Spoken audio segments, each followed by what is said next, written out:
ابھی پچھلے دنوں کی بات ہے، دنیا بھر سے لوگ جرمنی میں جمع ہوتے ہیں، ایک بزنس جو ہے وہ ایگزیبیشن لگتا ہے، ایم ٹیکس ہیں، بڑے بڑے بزنس مین جاتے ہیں وہاں پر۔ اس بار اتفاقاً مجھے بھی جانے کا موقع ملا۔ ہماری نیت بزنس کی نہیں تھی، ہم الحمدللہ یہ نیت لے کر گئے تھے کہ جب دنیا بھر کے بزنس کمیونٹی کے لوگ جمع ہو رہے ہیں تو کیوں نہ ہم، ویسے ہی جرمنی میں دعوت اسلامی کا بڑا کام ہے، تو ہم نے سوچا کہ ہم اپنا دعوت اسلامی کا کام بھی دیکھ لیں گے اور اس ایگزیبیشن میں جا کر بھی اسلام کی دعوت، نیکی کی دعوت اور لوگوں کو اللہ رسول کی بات پہنچائیں گے۔ میرے بہت اچھے وہ دوست بھی تھے، بہت، اگر وہ آج حیات ہوتے تو آج ہمارے اجتماع میں ہوتے، وہ اس مسجد میں بھی اجتماع میں آتے تھے۔ اتنا ہماری، یعنی سمجھ لیں ہماری اس فیملی کا حصہ تھے وہ، ٹھیک ہے نا۔ کیا ہوا اب دیکھیں، مطلب کہاں موت آ سکتی ہے، کیسے موت آ سکتی ہے، اب ذرا سمجھیے گا۔ اچھا، میں اور آپ آج تک جب بھی جہاز میں بیٹھے ہیں ہمیں ایک ہی ٹینشن ہوتی ہے، جہاز گر نہ جائے۔ ایسا ہی ہے نا، سیٹ بیلٹ باندھ لیں، جہاز جب ببل کرتا ہے تو ہمیں گھبراہٹ ہوتی ہے کہ یار جہاز کریش ہو گیا تو مر جائیں گے۔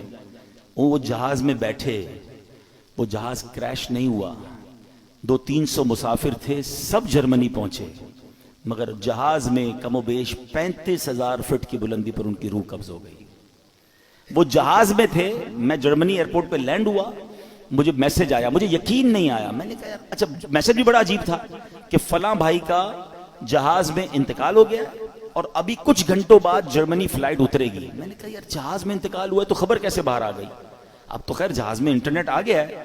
اب میں نے ان کے رشتہ داروں کو تلاش کرنا شروع کیا، ان کے کچھ رشتہ دار بھی جرمنی میں تھے، میں نے ان کو فون کیا، میں بھی ایئرپورٹ پہ ہی ہوں، جرمنی فرینکفرٹ ایئرپورٹ پہ ہی تھا۔ جہاز سے اترا، مجھے میسج آیا، مجھے یقین نہیں آیا کیونکہ مجھے یہ پتا تھا کہ یہ سارے آ رہے ہیں جرمنی۔ ان کے رشتہ دار کو کال کیا، وہ کہتے ہیں ہمارے پاس بھی خبر آئی ہے اور جہاز سے ہی آئی ہے، لیکن ہم خود بھی شش و پنج میں ہیں کہ واقعی ایسا ہو گیا۔ تو میں نے کہا جہاز سے کیسے آ گئی؟ کہ ان کے کچھ دوست ساتھ تھے، انٹرنیٹ انہیں ملا، انہوں نے فوراً میسج کیا۔ اور اچھا اب فلائٹ کب لینڈ ہوگی؟ تو کہا فلائٹ ابھی 5 گھنٹے باقی ہیں یا 4 گھنٹے باقی ہیں۔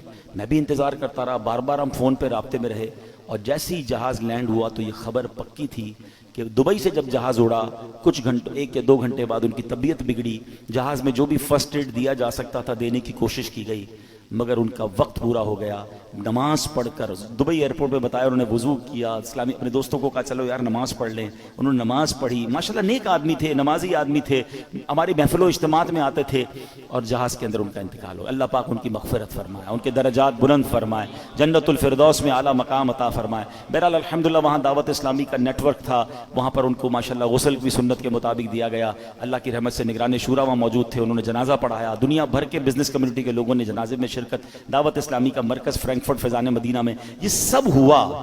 مطلب یوں دیکھا جائے تو آخری جو فیونرل تھا یا آخری جو ان کے جو رسمیں تھی وہ تو بہترین ہو گئی، لیکن ہم سب کو وہ ایک پیغام دے کر گئے، جگہ جی لگانے کی دنیا نہیں ہے، یہ عبرت کی جا ہے تماشا نہیں۔ اب بھی اگر مجھے اور آپ کو احساس نہیں ہوگا کہ میں کبھی بھی مر سکتا ہوں، یعنی پلان اتنے سارے کرنے والا کیوں نہیں سوچتا آگاہ اپنی موت سے کوئی بشر نہیں، سامان 100 برس کا ہے، پل کی خبر